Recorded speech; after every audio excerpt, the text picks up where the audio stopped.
Hello, my name is Pooja. Welcome to this week's episode of Around the World. The story of becoming a global superpower is intriguing. It is also quite difficult to predict the sway of global politics. China is on one side, while the US is on the other side in the game of supremacy. After the Russia-Ukraine war, Russia is also trying to show through the maneuvers that it is second to none in the battle of supremacy. The conflict between the US and China is known to all. Russia has also reiterated on several fronts that the arbitrariness of the US will not deter its actions. Against this backdrop, Russia, which is facing several global sanctions, is making efforts to further strengthen its relations with Iran, which is also facing US sanctions. Russia is doing so post the US has joined groups deterring Russia, China and Iran. It is well known that in the last few years the US has formed several factions which have been cardinal from the strategic point of view. Several groups have been formed to counter China on various fronts and to pave the way for development, peace and prosperity in the Indo-Pacific region. Australia, the United Kingdom and the United States together formed an alliance called AUKUS for cooperation on various fronts. The US, Australia, Japan and India formed the Quad to reportedly counter China. The US has also formed a quadrilateral dialogue with Afghanistan, Pakistan and Uzbekistan. US President Joe Biden announced the Indo-Pacific Economic Framework with 13 countries including India in May 2022. It is being considered a collective effort to curb the growing influence of China in the Indo-Pacific region. Similarly, a new faction, namely I2U2, is in news these days. Recently, Prime Minister Narendra Modi participated in the first virtual summit of I2U2.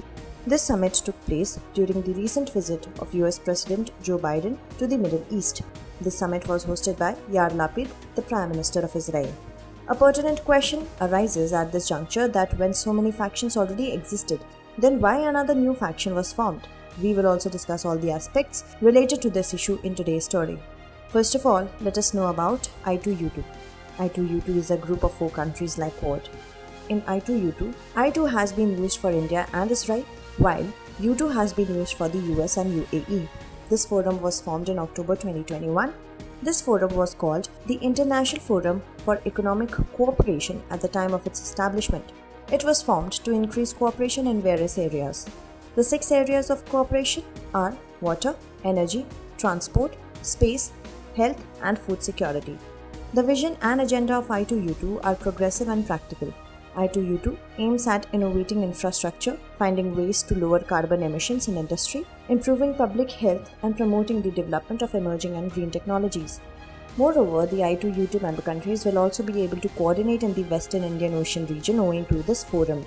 The region of the Western Indian Ocean lies between India, the Suez Canal, and South Africa.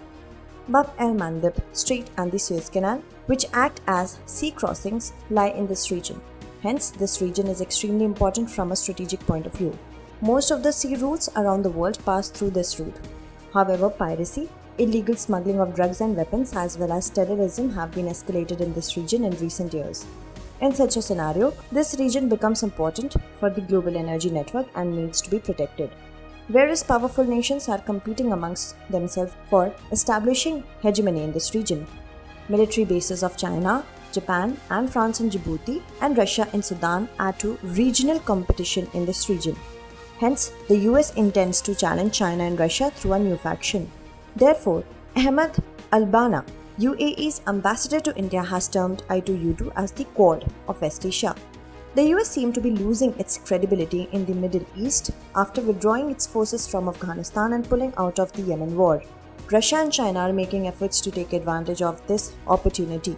These days, Iran is increasing its proximity with China and Russia with Israel through its presence in Syria. In such a scenario, the US is trying to increase its presence in the Middle East through I2U2. Furthermore, it is being speculated that the recent I2U2 summit was convened to counter Iran as it has close ties with China and has also been a staunch opponent of Israel. Another aspect of this whole issue is that several Gulf countries are coming closer to Israel. Just a few weeks ago, a major conference of 4 Arab countries, namely the United Arab Emirates, Bahrain, Morocco, and Egypt, was held in Israel. US Secretary of State Antony Blinken also participated in this meeting. The three countries, namely the US, Israel, and the UAE, who participated in this meeting had also participated in the I2U2 meeting. In such a scenario, China has alleged that the US is in the process of forming an organization like Middle East NATO for countering China, Russia, and Iran through this meeting. For this reason, I2U2 is also being considered as the new regional alliance against Iran in the Middle East. Another reason for the establishment of I2U2 is the rise in oil prices. The US has been affected a lot by it. So far, the US has been largely dependent on Saudi Arabia for its oil supply. However, with the recent shot up in oil prices, the US has understood that it cannot depend solely on Saudi Arabia for oil supplies. Therefore, the US is also turning to other countries in the Middle East for its oil needs. However, it is just one side of the coin. Basically, any global policy of the US tends to revolve around the Middle East. The US is also planning to revive the nuclear deal with Iran. If this agreement between the US and Iran is revived, then the US will betray the rest of the Gulf countries to some extent. Various Gulf countries, including Israel, are of the view that the US will not be able to make this deal. However, only the US knows the true intentions behind its policies.